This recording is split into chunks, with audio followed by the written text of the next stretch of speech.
Peshawar high court ने opposition leader Umar Ayub और MNA Faisal अमीन की 21 दिसंबर तक राहदारी जमानत मंजूर कर ली।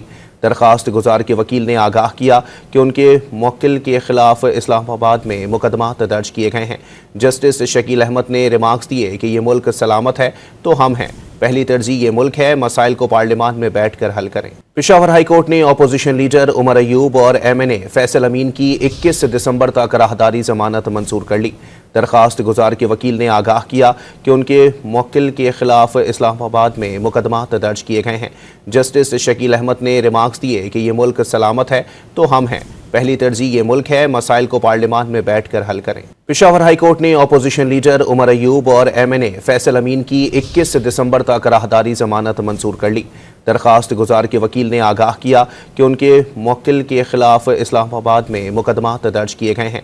जस्टिस शकील अहमद ने रिमार्क्स दिए कि ये मुल्क सलामत है तो हम हैं, पहली तरजीह ये मुल्क है, मसाइल को पार्लियामान में बैठकर हल करें।